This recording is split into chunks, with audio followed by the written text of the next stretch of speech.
Dans ce tutoriel de Unity, je vous montrerai comment utiliser le logiciel Flash pour créer une animation et l'exporter vers Unity pour s'en servir avec Mecanim.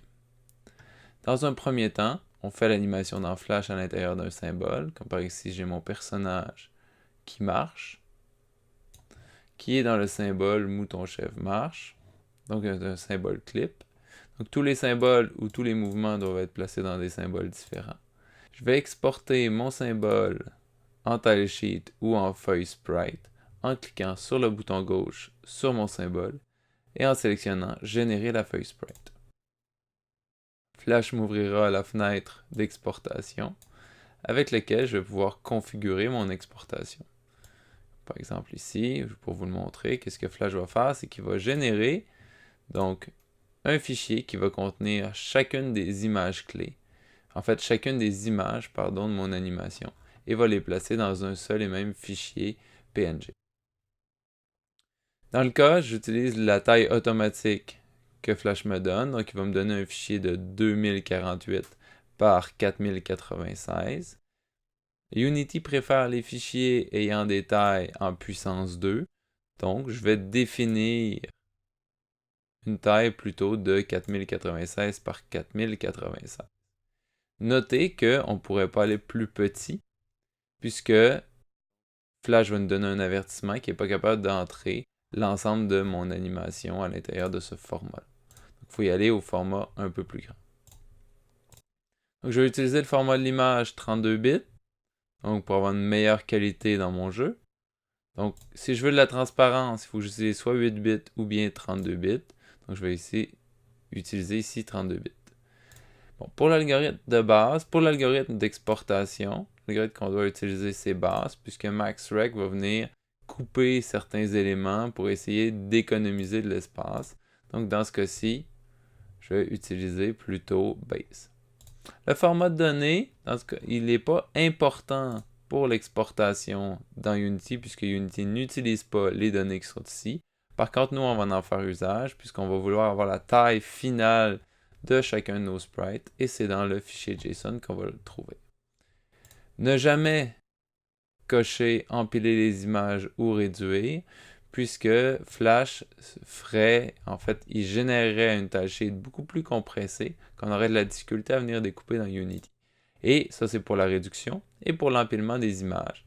C'est que Flash, s'il se rend compte qu'il y a deux frames, donc deux images qui sont identiques, il ne va pas les exporter. Il va en exporter seulement une des deux.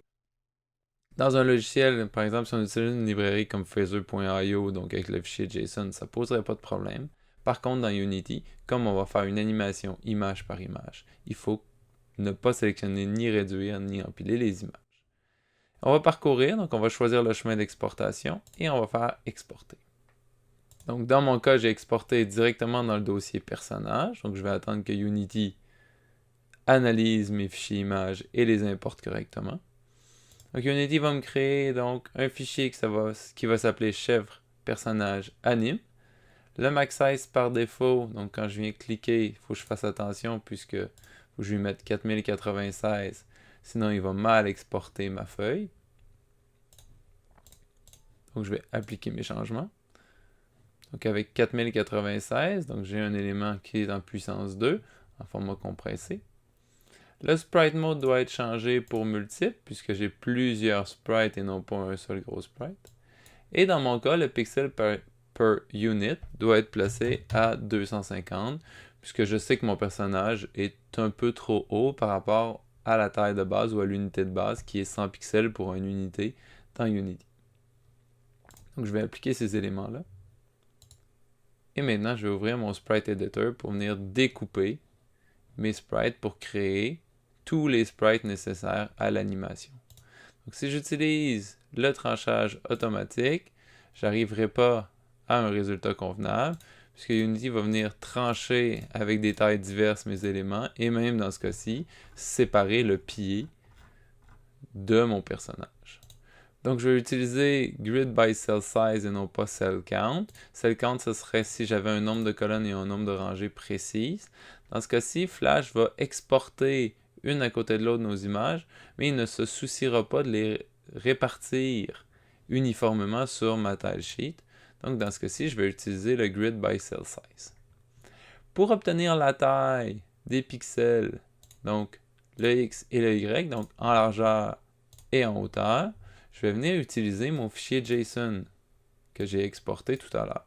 Donc, dans mon fichier JSON exporté, je retrouve ici chacune des images de mon animation et j'ai une propriété qui s'appelle frame qui définit en fait l'emplacement de chacun de ces frames. Par exemple, ici, le premier frame est à 0 en X, 0 en Y, le deuxième est à 469 en X, 0 en Y, ainsi de suite. Par contre, ce qui m'intéresse surtout, ce n'est pas l'emplacement, mais bien la dimension de chacune de ces images-là, qui est en largeur 469 et en hauteur 433.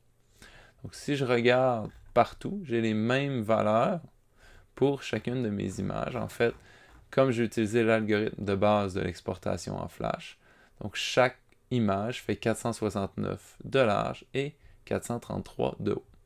Si je retourne dans mon éditeur de sprite, Sprite Editor, donc je vais utiliser Grid by Cell Size et je vais entrer les valeurs qu'on a trouvées tout à l'heure dans notre fichier JSON. Ce que ça va produire, en fait, ça va produire un découpage pour chacune des images qui va maintenir le centre, ou en fait qui va maintenir la taille de chacun de mes sprites égale. Donc je vais appliquer ces changements-là. Je vais fermer mon éditeur de sprite. Donc Unity me produit l'ensemble des sprites me permettant d'animer mon personnage. Pour tester si tout fonctionne bien, je peux simplement prendre l'objet de base et le glisser. Unity, par défaut, va créer l'animation pour moi. Donc, je vais pouvoir, par exemple, lui dire dans le dossier tutoriel exportation animation, tutoriel exportation d'animation, dans le dossier animation, et lui créer donc l'animation marche enregistrée. Et si je fais play, donc l'animation va jouer automatiquement. Donc mon personnage a été créé. Par défaut, Unity lui a placé un animator et a créé, si j'ouvre ma fenêtre, animator, a créé l'animator nécessaire à la marche.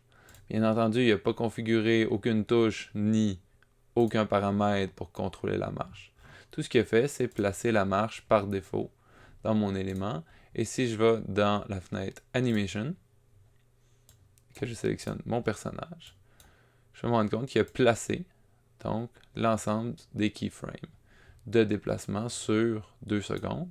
Si je veux changer son rythme d'animation, comme par exemple pour le mettre à 24 images par seconde, je peux le faire très facilement en changeant simplement le samples. Voilà comment procéder de l'exportation du logiciel Flash, donc d'une animation créée dans le logiciel Flash, vers Unity pour l'utilisation dans un jeu.